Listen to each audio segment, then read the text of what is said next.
What's up, folks, and welcome to Indie Ramble. So, you ever feel sometimes that you just kind of need a gaming palate cleanser, if you will?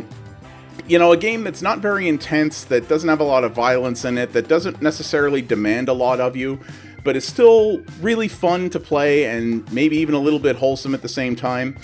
That's definitely what this is, and I ended up really liking it for that reason. So this is Koa and the Five Pirates of Mara. It's a 3D platformer, and it is not particularly long, and it is not particularly difficult, but it's one of those games that just because of the characters and the sort of bright colors and the sort of positivity of the whole thing just keeps a smile on your face the whole time. I've actually finished this, so we're going to start my finished save here so that I can show you guys around a little bit. But yeah, this is sort of the hub area that you start in, and there is a story to this, and it's not terribly complicated, but basically there's these 5 pirates that have been causing trouble for this island, and your goal is to do some trials in order to get them to leave the island alone. But your character here, Koa, who is this adorable little girl, as you can just tell by the way she walks, is just...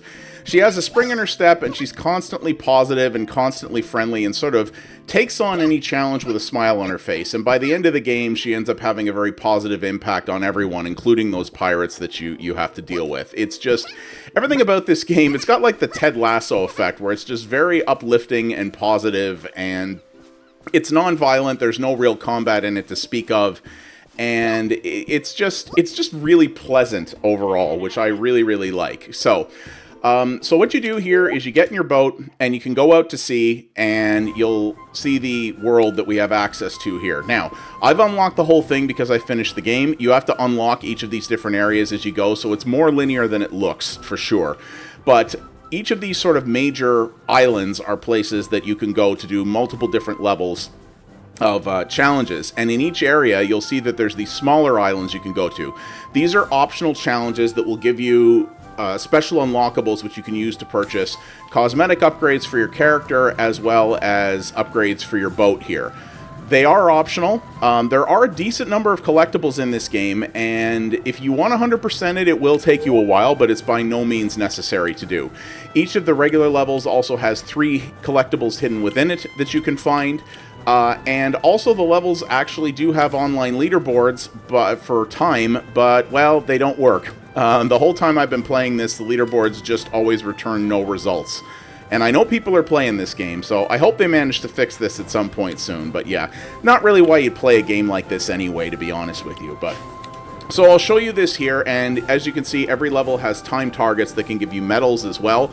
Now, you're going to see that these time targets are relatively short, and that's because the vast majority of the levels in this game are relatively short. None of them take especially long to get through, and what's interesting, though, is that you can go for better times to get more medals, and of course the collectibles and the medals all have achievements tied to them, so, you know, if you want to go for 100%, in this, you can put some time into it for sure. But it's just a very chill experience overall. There are enemies and environmental obstacles in the level that can damage you, and you can only take so much damage between checkpoints. Now, this is the first level, so this one's particularly easy. But honestly, nothing in this I would have found particularly challenging. If you were giving this game to a kid, this is something they might find a little more difficult if they weren't super experienced with games, but it's something they could pick up on quick.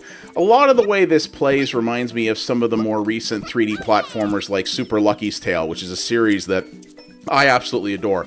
Leave a comment down below. Tell me what are some of your favorite recent 3D platformers that have come out, because this is not a dead genre by any means, but there hasn't been a lot of these lately, and this is one of my favorite genres, to be honest, and I'd always love to hear about more potential things that I might have missed. So your controls are very simple. You can walk, you can jump, you can run by holding down a button, and then if you jump in the air and press your run button at just the right time, she does a little roll that you can then chain into a faster jump, and there are times when you'll need that.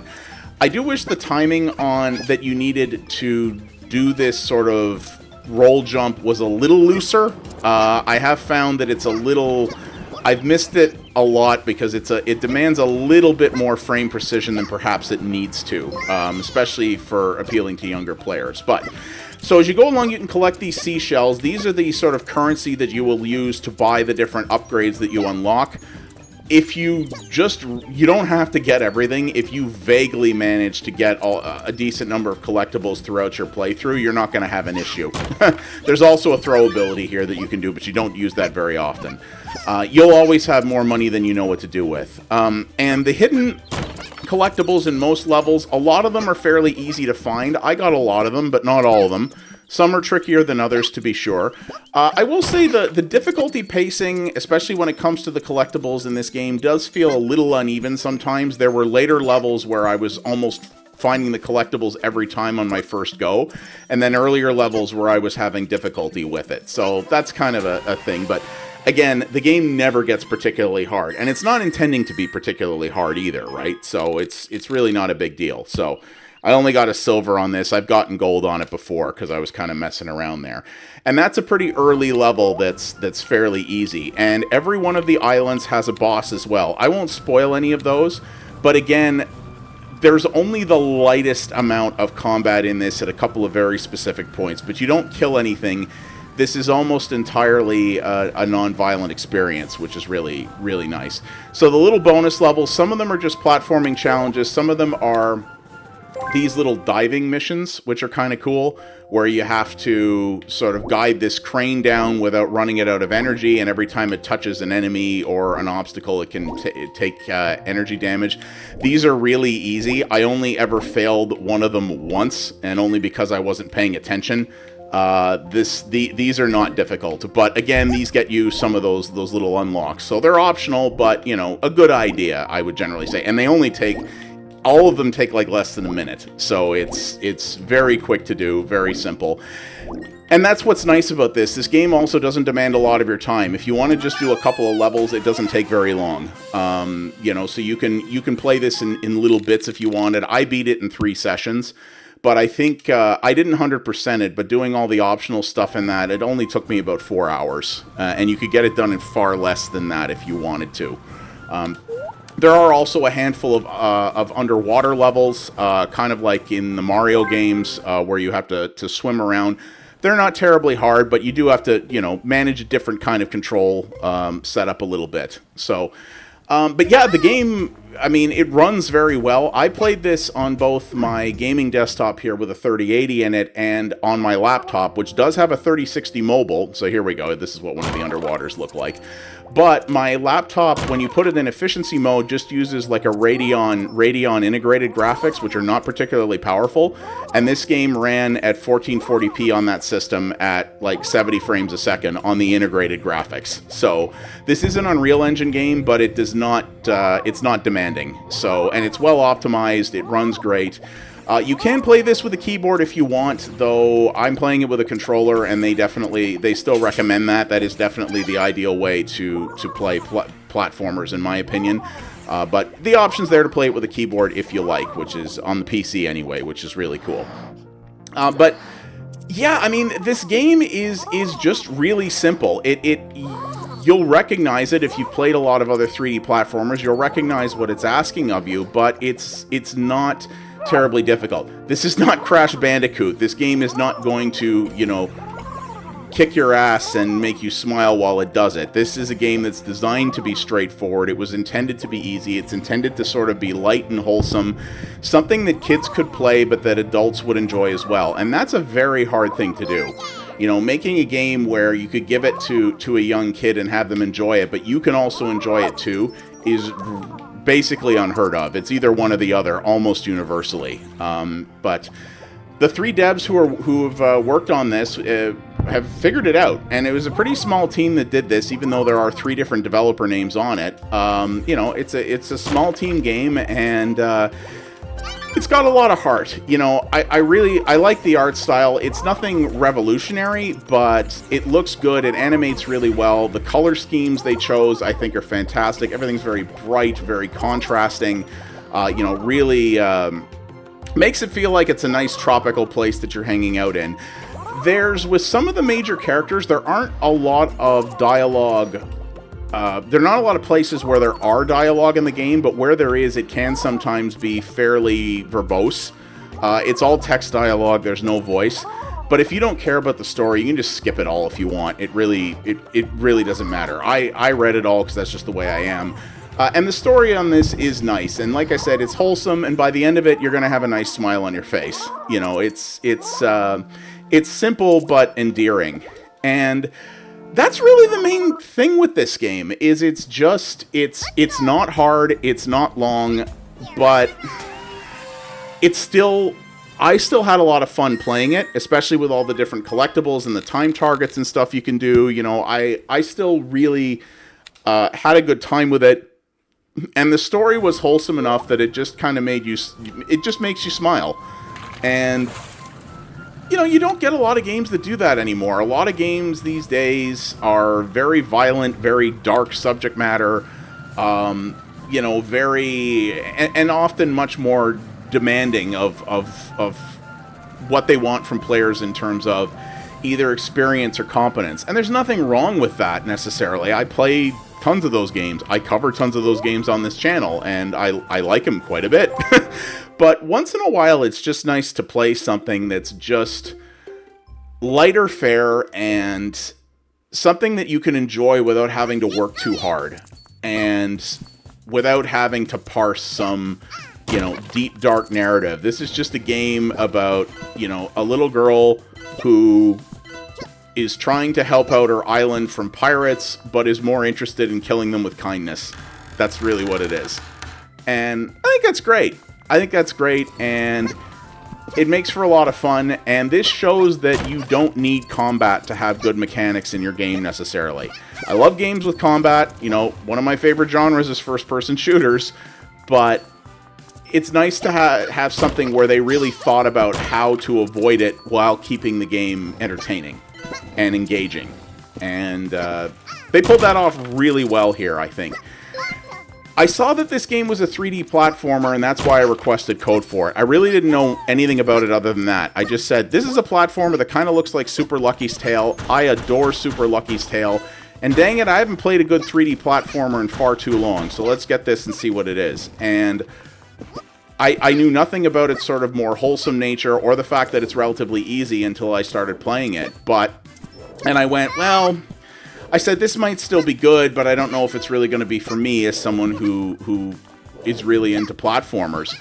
But it continued to surprise me, and in my first session I played through more than half of it, and I didn't even realize how much time had passed, because I was just sort of vibing through it and going along and really enjoying myself. So that's really cool, and I love seeing the games like this exist.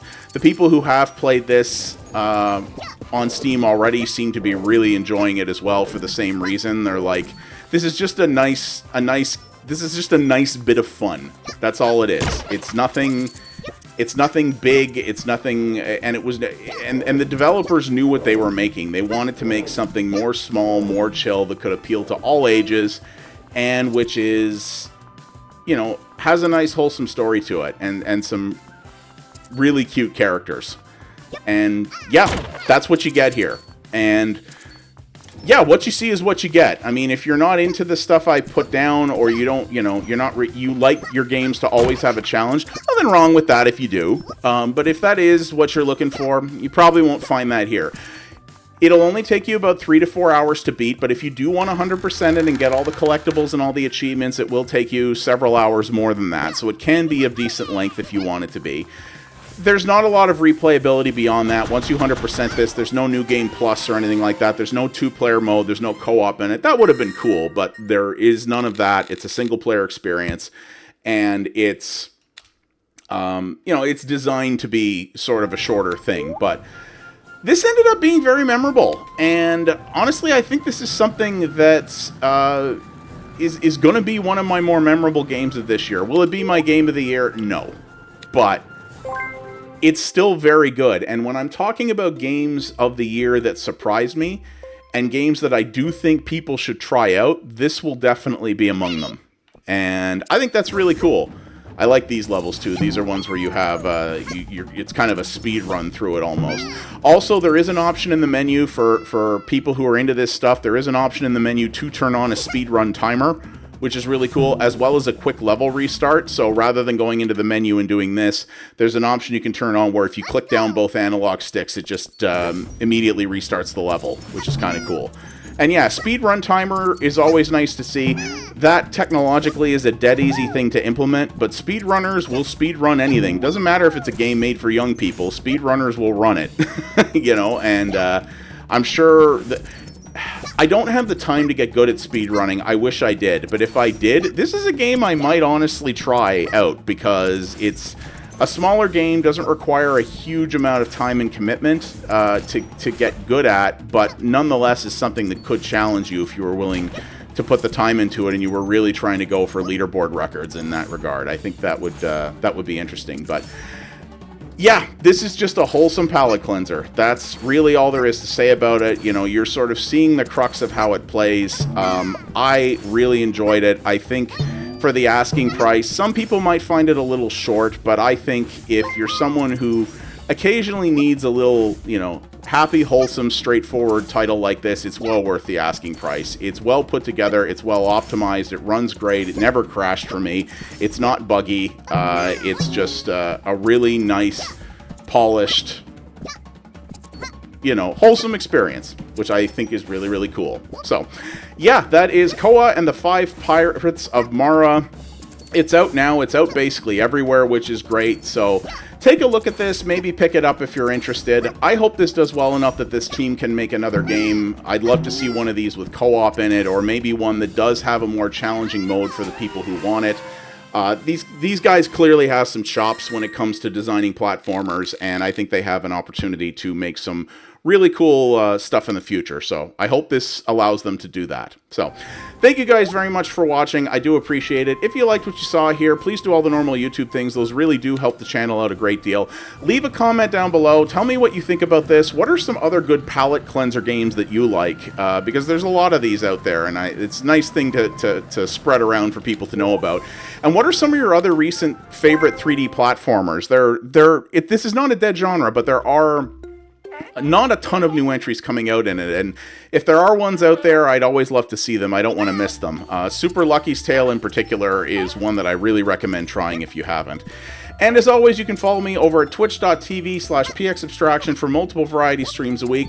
I cover other indie games as well as retro stuff there, including a bunch of games that are better suited to streams than YouTube. We have a fantastic little community there, and I'd love to see you be a part of it. Thank you again, everybody, and I'll see you in the next one. You folks have yourselves a good one. Take her easy.